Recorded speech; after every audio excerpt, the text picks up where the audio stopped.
Y ya estamos de regreso acá en La Voz junto a José Luis Espinosa, presidente de FENACEM, a quien recibimos con este aplauso, como siempre, cada vez que nos acompaña.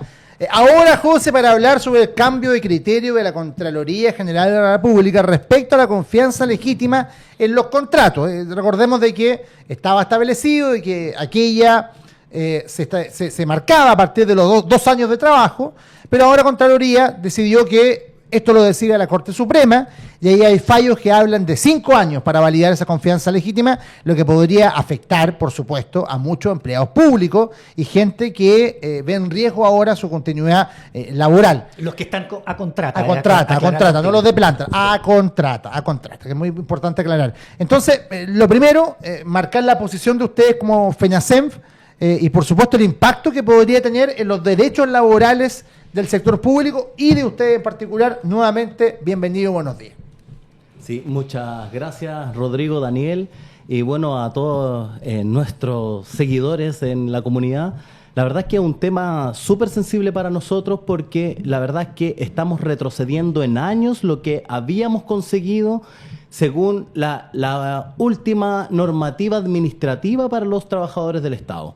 El contexto es que en los últimos años, 2016, 17, 18, ya se había dictaminado a favor del trabajador público que cuando había un tema de ya continuidad en más de 2 periodos se reconocía un concepto que era nuevo en esos años de confianza legítima. Y eso es como una explicación fácil de si ya te he renovado por 2 años, tienes la confianza del servicio, o sea, de la administración del Estado para estar en ese cargo, en esa labor.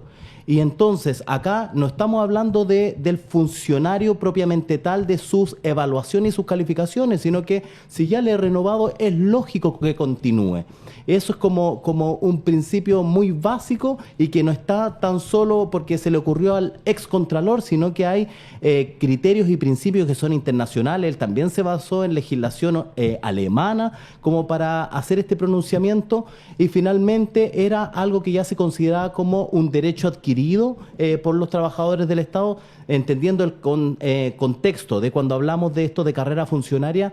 El estatuto administrativo habla de 80% titular, que es como propiedad en el empleo. Yo como que tengo ese cargo asociado, pero en la realidad actual es que eso es solo un 30% y el 70% de contrario es de empleos a contrata. Y eso significa que el empleo a contrata tiene una vigencia finita en tiempo, que es cada 31 de diciembre se termina. Entonces lo que dice la actual Contralora, que a los días, y eso es lo que también llama la atención, a los días de ser nombrada, ella sale con este maravilloso dictamen donde borra con el codo todo lo que había sido ya como derecho adquirido, considerado por la Contraloría General de la República, que aquí tiene un deber, es un deber de controlar la legalidad de los actos administrativos en la administración del Estado. Y eso lo dice la propia ley, que habla de las atribuciones que tiene la Contraloría, la 10.336, también asociada a la Constitución Política de la República y también está refrendado en el Estatuto Administrativo. Entonces, aquí ella está tomando criterios particulares con nuevos principios, la verdad es que nos vulneran y nos discriminan a nosotros como trabajadores, porque si miramos todo el mundo del trabajo, nosotros como trabajadores públicos estamos en una condición más desventajosa que el mismo trabajador privado, donde se reconoce que ya pasa un contrato indefinido después de 2 periodos y así no se da en el servidor público. Y quizás ahí podríamos hablar después, como para no hacer como un monólogo, de estos criterios de la arbitrariedad, que es donde entra estos dictámenes en discusión que tienen que ver con la confianza legítima. Sí, a ver, yo quiero ir un poquito más allá, porque eso es lo que pasó. Pero en la administración pública, la idea es estabilidad laboral, la idea detrás, ¿no? De los organismos internacionales, etcétera. ¿Y por qué? Alguien se pregunta, ¿y por qué a los funcionarios públicos se les pide que haya, o la idea detrás es que haya estabilidad laboral? Es muy lógico. Los gobiernos van cambiando, pero los funcionarios permanecen. Entonces, el funcionario que hace una tarea, ¿cierto? Una tarea que trasciende el gobierno de turno, bueno, tiene que seguir haciendo la misma tarea inteligentemente, sin hacerle la pata, mira como lo digo, al gobierno de turno. Hay países, veo Italia, tiene una estabilidad laboral que el tipo que está en la administración pública se va y puede volver 5 años después y le ponen el cargo de nuevo. Porque lo que se busca es que ese funcionario, ¿cierto?, permanezca porque está haciendo una labor para el Estado, no para el gobierno. Con esta norma, con esta interpretación, ¿cierto?, 5 años, claro, le da permiso para que lo cambien. ¿Qué estabilidad van a tener los funcionarios públicos, ¿cierto?, de permanecer en el cargo, ejerciendo su rol, que lo conoce? Entonces, estoy hablando de una cosa más general. Ojo, yo entiendo lo que tú explicas y también lo comparto, pero esto es más general, es una mentalidad de decir los funcionarios públicos deben tener estabilidad en el empleo. Lo mismo pasa con los privados, ¿eh? Ojo, los privados, para despedirlos tiene que haber una causal muy bien fundamentada, lo ha dicho la Corte Suprema. Entonces, los funcionarios públicos que además prestan un servicio a la sociedad toda, la mayoría, no estamos hablando de aquellos que se le dijo, bueno, ¿cómo lo hacemos para que esos empleados públicos, que ahora está un poco desordenado porque antes nadie se le ocurría echar, así como lo hacen ahora, a un personaje a contrata? ¿Alguien se lo explicó? No, dirá que hasta diciembre lo vamos a echar. No, necesitamos buscar la estabilidad laboral, porque ese funcionario lo que hace es hacer un trabajo para el Estado, no para el gobierno de esta o de otro gobierno. Entonces, bajo eso, y usted me dice, ¡ay, no los pueden echar! Sí, pueden echarlo. Pueden hacerle un sumario. ¿Hizo algo mal? Hágale un sumario. Pueden ponerlo en lista 4, o estoy mal, ¿cierto? Puede evaluarlo en lista 4, poder apelar y todo. Sí, hay formas de sacarlo si ha hecho mal su pega, pero no si es que no comulga con los pensamientos del gobierno que entra, porque ese funcionario lo queremos responsablemente actuando por años porque conoce lo que está haciendo. Tú preparas, forma a una persona para el servicio público y después lo sacas porque no piensa como tú.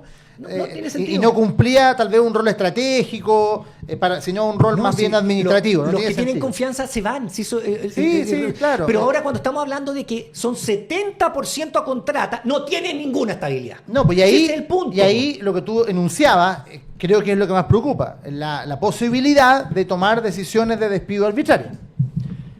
Eso es. Entonces, si hablamos de conceptos como estabilidad en el empleo, no queremos decir que es inamovilidad por si siempre mal, para los años y los años.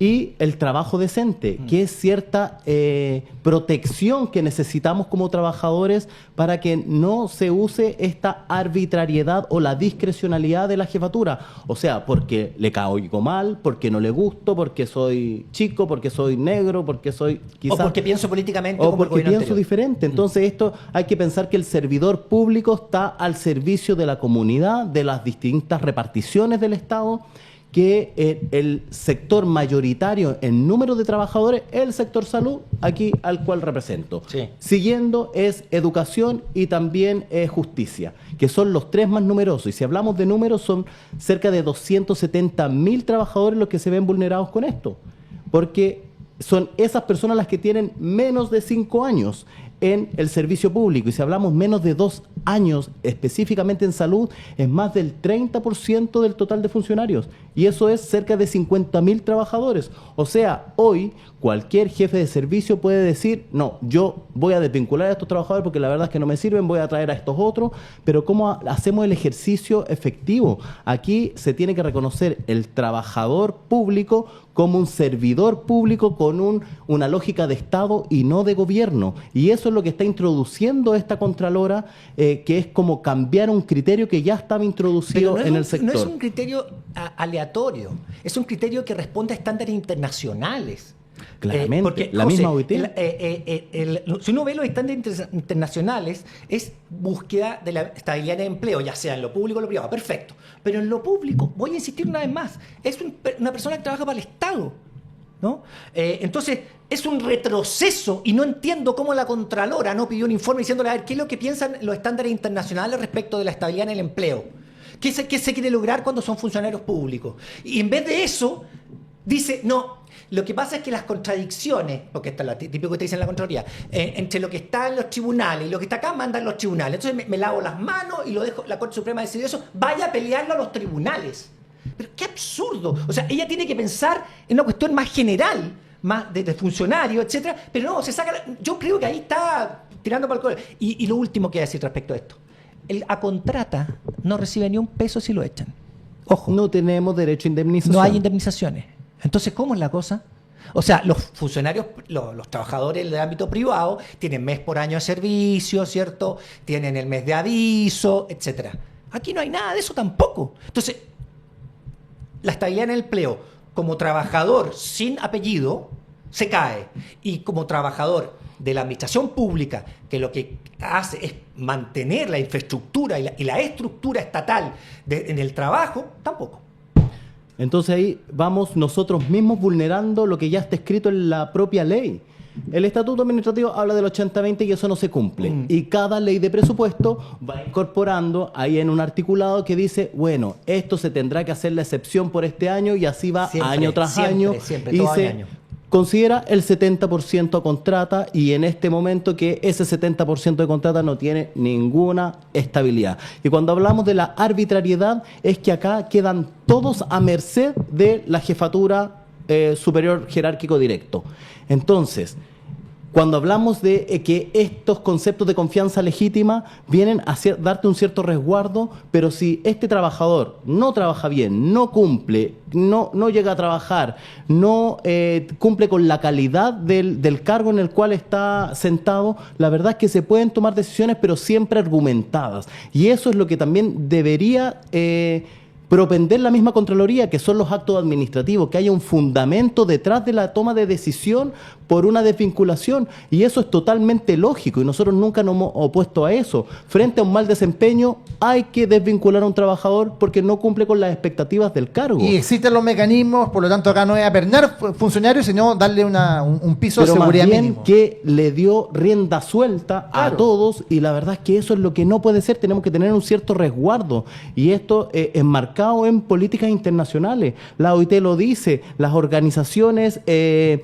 trabajadores internacionales vamos con cierto resguardo. ¿Y cómo lo hacemos? A través de, en nuestro caso nacional, la Contraloría General de la República, que ve los actos administrativos de la administración del Estado. Oye, ¿y cómo están las bases? ¿Muy preocupadas? ¿Cuál es la sensibilidad frente a esta situación en las conversaciones que tienen ustedes?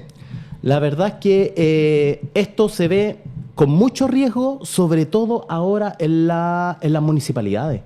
El cambio de alcaldes y específicamente en los trabajadores de salud de las municipalidades. Quizás en la atención centralizada de las redes asistenciales de los hospitales no es tanto, y lo tenemos mucho más regulado porque cada uno de nosotros como dirigentes gremiales hay los espacios de protección también. Pero se está dando que hay un número mucho más alto que los años anteriores de término de contrato o de no renovación del contrato para el año siguiente. Pero entonces ahí nos preguntamos cómo vamos a hacer operativa la función pública de la atención de salud a la comunidad, siendo que estamos prescindiendo de un gran número. Y ahí hay una gran duda. ¿Estos cargos se van a reemplazar? ¿Van a quedar disponibles para traer a nuevos trabajadores? Y la verdad es que ahí no hay nada Yo creo que dicho.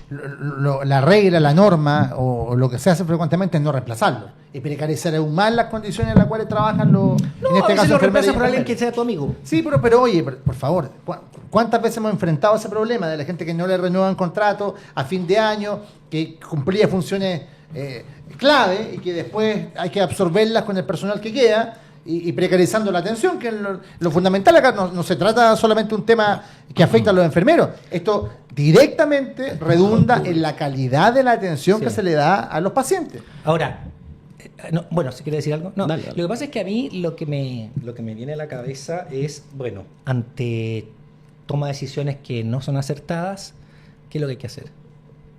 Ahí vamos. Es agruparse y decir no.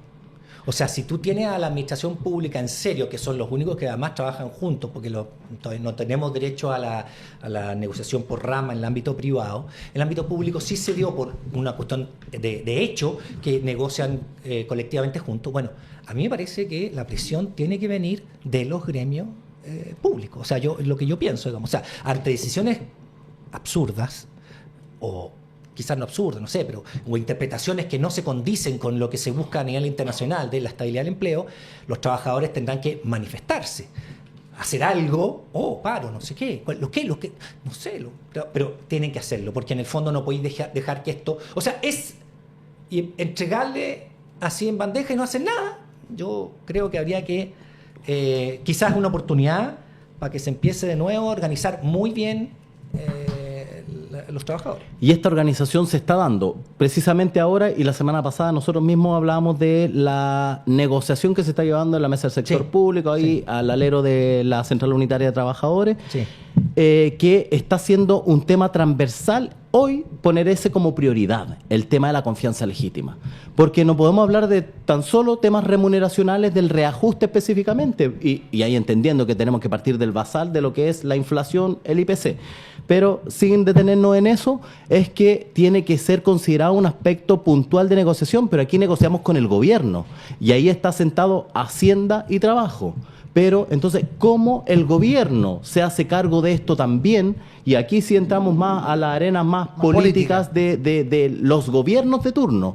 Pero en este caso que tenemos que resguardar al servidor público, el gobierno tiene que patrocinar un proyecto de ley que ya existe, de la Comisión del Trabajo. Los diputados de la Comisión del Trabajo de la Cámara ya han propuesto un proyecto de ley que viene a modificar el artículo 10 del Estatuto Administrativo. Pero hasta el momento es solo una iniciativa legislativa, parlamentaria, de este grupo de diputados. Pero el Ejecutivo no ha venido a patrocinarlo todavía. ¿Por qué no? ¿Qué es lo que están esperando? Y la verdad es que se está dejando, como en este espacio de la negociación de la mesa del sector público de Hacienda con Trabajo, que lo vamos a dejar en una mesa de trabajo decente para el 2025. Pero no estamos resolviendo, no estamos tomando la contingencia que tenemos el día de hoy. Claro, quizás se está esperando que pasemos el 31 de diciembre para ver quiénes quedan, pero no se está tomando no se están adelantando lo hecho, que es lo más importante. Tú hablabas recién de que habían ejemplos de normativas o recomendaciones que hacían organizaciones respecto a cómo proceder frente a esto. ¿Nos podrías profundizar en ese punto? Bueno, cuando hablamos de trabajo decente, de esto del empleo público, de las condiciones mínimas de estabilidad en el empleo, hablamos de esto. Si, cuando decimos un contrato indefinido en el trabajador privado, no hablamos de que esta persona, pese a todo evento, lo vamos a dejar. Siempre ha estado abierta la oportunidad de desvincularlo. Lo decía Daniel en esto de los sumarios administrativos, que es una herramienta, pero otra herramienta que no se considera tan así como para desvincular o para hacer un mejor desempeño de los trabajadores son los procesos calificatorios. Que esos son 2 procesos precalificatorios durante el año y un proceso final donde se evalúa a este trabajador. Y ahí también tenemos que ver de qué forma lo vamos haciendo también sometido a la eficiencia y a la exigencia que tiene este rol público. Entonces todo eso está enmarcado en lo que es la normativa internacional. Incluso de que podéis profundizarlo, pues, José. Claro que sí. Podéis profundizarlo y hacer un cambio en este proceso calificatorio en que, por ejemplo, haya un poco más de mano ancha a la autoridad del momento, pero escuchando, por ejemplo, al gremio. ¿Me entiendes? Sí. Que se participe. ¿Sabéis qué? No vamos a defenderte, flaquito, porque viniste menos que no sé qué, no sé. O ¿sabéis qué? Algo pasó. ¿Me entendió, no? La participación no es obsecuente del gremio para defender a alguien que hizo mal la pega. Entonces, de repente podría hacer que los gremios también pudieran participar en el proceso calificatorio o en el propio sumario y conversar antes cómo lo hacemos un poco más ancho, cuando realmente hay un error grave que no podéis tú estar en la administración pública porque sabéis que pusiste en peligro no sé qué, ¿me entendí? No sé. Y eso conversación, a nivel local se da esa participación y discusión de los casos, porque también hay casos que no funcionan bien y que tienen un gran ausentismo, y con esas personas no podemos. Ausentismo, sabemos que hay variadas causales, causales de enfermedades catastróficas, que no vamos a entrar ahí porque esas claramente que tienen un cierto respaldo, pero otros que se aprovechan del sistema, y a esas personas hay que sacarlo y lo decimos abiertamente, pero ese no es el tema en discusión, sino que este nuevo criterio, hasta el día de hoy veníamos haciendo esa participación en algunos servicios mejores que otros, hay que decirlo, pero ahora se cambia el criterio central, normativo central de la administración. Entonces, ¿cómo lo vamos a ir haciendo ahora para adelante? La verdad es que es una gran duda. Por eso es refrendar de que se tiene que activar la discusión en cuanto a este proyecto de ley. Y me gustaría también poner un énfasis, porque acá la Contralora dice, esto es una materia litigiosa, sí, claro, váyanse a los tribunales. Eso es lo que dice. Y ella se lava las manos, pero el trabajador privado tiene el espacio que es la dirección del trabajo, que no lo tiene el servidor público tampoco. Que te supone que es la Contraloría. Y ahora que la Contraloría, sin que la se está Contraloría. apartando de su propio rol, lo está tirando a los tribunales, pero los tribunales no actúan de manera inmediata No. y finalmente tiene un costo. Sí. Y ese costo Lo lo tienen asume que la cubrir persona. un costo económico y también en tiempo. ¿Qué pasa con esos 6 meses que se demora el trámite? Me Ojalá quedo fueran sin 6 sueldo. meses, querido. Idealmente. Pero, ¿qué hacemos sin sueldo? Esa necesidad de trabajo y contarnos unos aspectos que son como de la caracterización del servidor público, y en salud específicamente el 70% son mujeres, muchas jefas de hogar. Entonces el impacto que tiene es mucho mayor, un impacto social, y también si lo asociamos a esto de la oportunidad de la atención de salud. Entonces la verdad es que esta Contralora no está mirando nada de eso. ¿Sabes? Lo que pasa es que ahí Hassan, ahí en ese punto yo le encuentro toda la razón.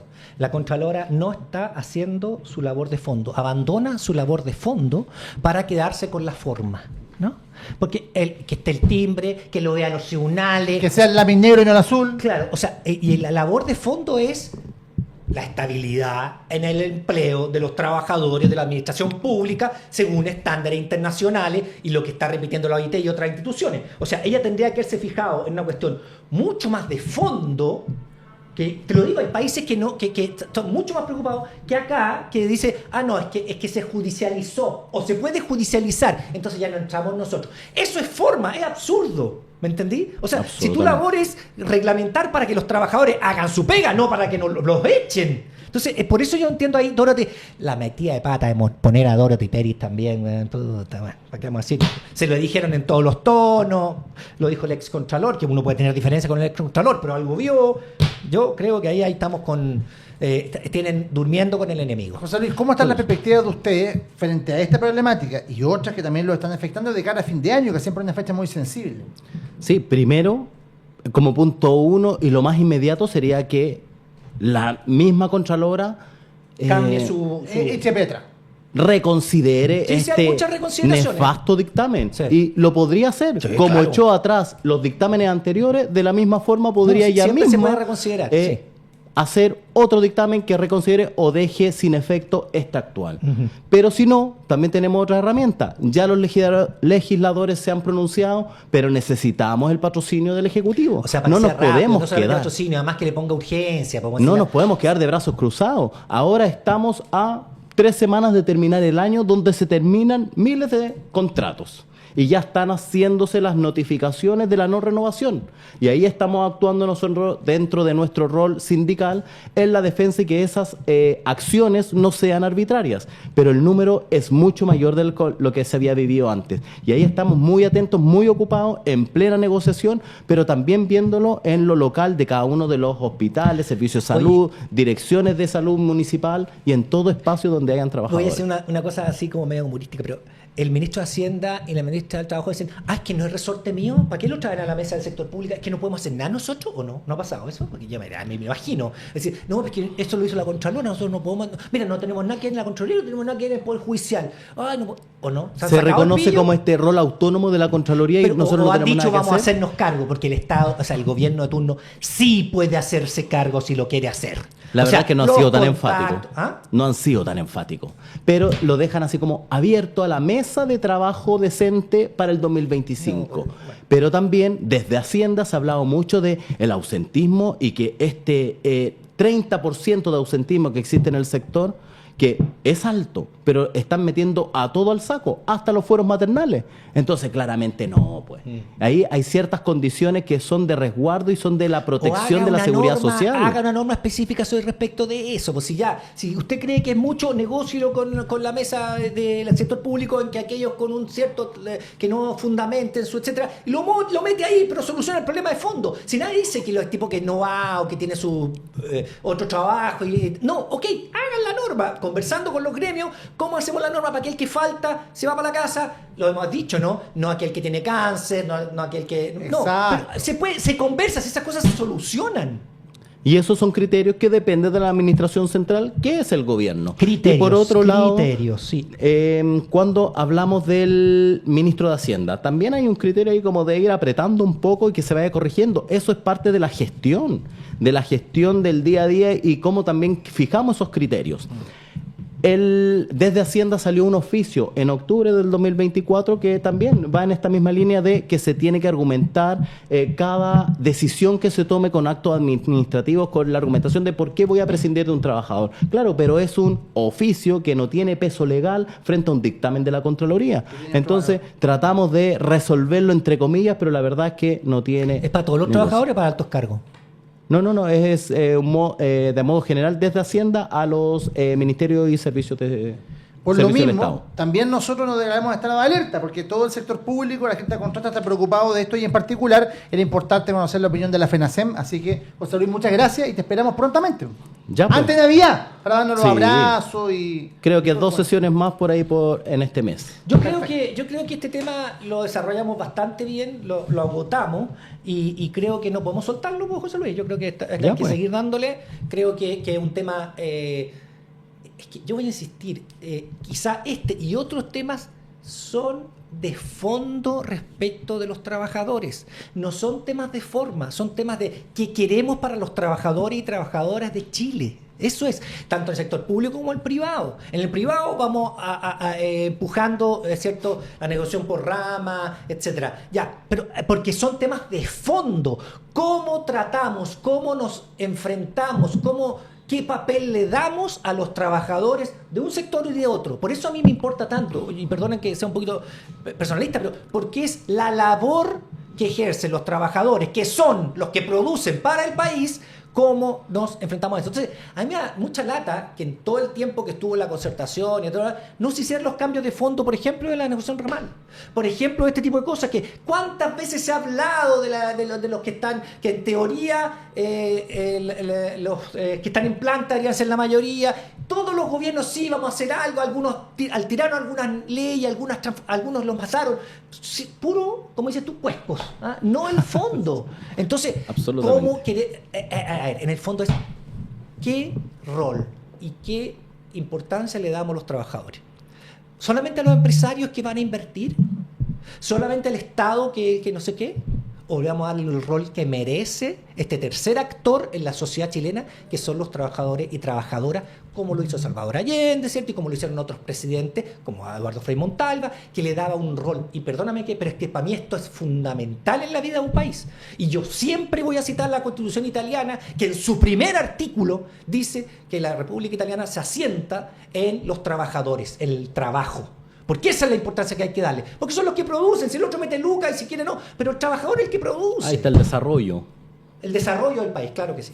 Entonces, por eso yo insisto. Pero bueno, estamos movilizados, vamos a seguir. Sí, hemos estado actuando en cada una de las contralorías regionales y también... Es una forma de presión muy bonita, sí, me gustó. de Arica a Magallanes. Me gustó. Y por otro lado, estamos ahí activos en la discusión que se está llevando en la negociación particular. Entonces, si lo dejamos así como que esto continuará en las próximas semanas, claramente la presión no debe bajar. ¿Eh? No. Así que la próxima semana podemos estar hablando de esto perfectamente. Así va a ser, gracias a José Luis Espinosa, presidente de la FENACEM. Gracias a ustedes, amigos, que han estado acompañándonos durante este día. Si están en YouTube, no olviden poner su like, compartir, suscribirse, enviar sus opiniones y reencontrarnos mañana, como siempre, a las 10:15. Que estén muy bien. Chao.